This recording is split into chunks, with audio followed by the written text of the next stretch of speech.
Hello everyone, welcome to another tutorial video of GigaPod. In today's video I'm going to go over how we use this very important equation in chemistry, which is a stoichiometry equation. It's n equals little m divided by big M. So hopefully you already know a little bit about this equation before watching this video, so you're probably covering in class. So let's dive into it. The n represents mole. And the unit it has is mole. So essentially we're taking off the E, it's just MOL. Okay, the little m is mass, and the unit for mass in this equation is grams. So you'll find that in most chemistry equations, nearly all of them, we're always using grams.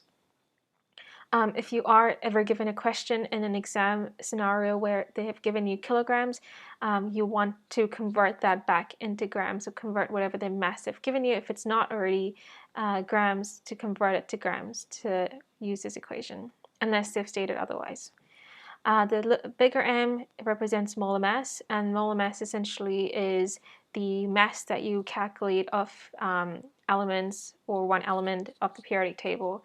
So you can get this information on the periodic table, and the unit for molar mass is grams per mole per liter, so GMOL minus 1. Great, so now that we've covered that, you want to remember the equation has n equals little m divided by bigger M. I cannot emphasize this enough because often what happens is students tend to mess up this equation and not remember it as it is. So it is little m divided by big M. And also a great tip is to ensure that before you are sitting in the exam and while you're practicing or revising, to understand how to rearrange this equation, because sometimes that can mess students' answers up as well. Great, so here I have a question that I prepared for you. First we'll go over this one together, and then we'll have one where you can practice on your own and hopefully you'll get the answer. So in this question we have given mass, which is of sodium hydroxide, and it's given as 10 grams. We have molar mass that has been calculated using the periodic table, which is 40.0 grams per mole per liter. In this question, we are wanting to figure out the mole of sodium hydroxide based on these values that they've given us. So this is how I like to write it out. It's neat and tidy, and it's also easy to understand. Okay, so here we've said we're not going to rearrange anything, obviously, because we're figuring out the mole, which is N, and they've given us the mass and molar mass. So we're just going to use this equation as it is. N equals little m, or mass divided by molar mass. So just plug in the numbers, 10 grams divided by 40.0 grams per mole per liter, and that should give you 0.25 moles. And please ensure that you remember to write the units, because often you will lose a mark if you don't remember to write the units. Great.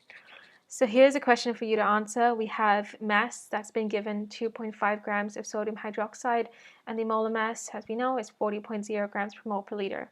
So let's now plug this in the equation. How would we answer this? N equals mass divided by molar mass, therefore 2.5 grams divided by molar mass.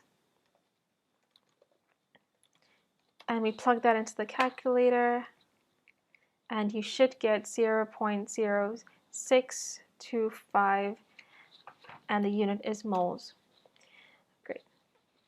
So the questions can get a little bit more, not in such a way tougher, but essentially you're probably going to get a question in an exam where you're going to have to rearrange this equation. So I want to use the same example that we have here, the same question. However, this time I will not give you moles. I'll give you, so I'll not give you mass. So we're going to work out the mass of sodium hydroxide,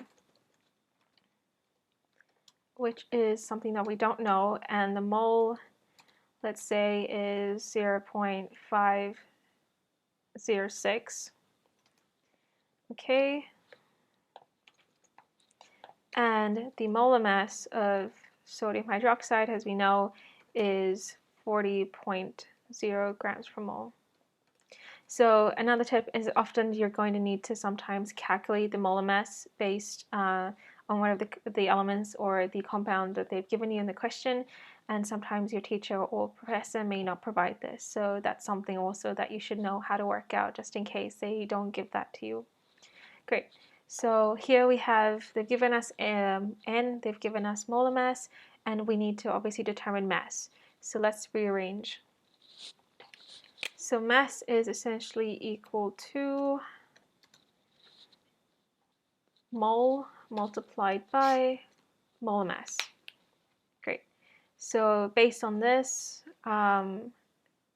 mass is equal to 0.506 mole divided by molar mass, multiplied by molar mass, 40.0 grams per mole per liter.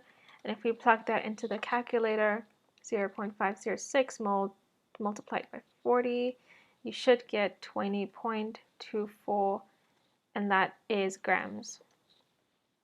It's a pretty simple equation to use, to be honest, and often how people tend to mess it up is not having to remember which mass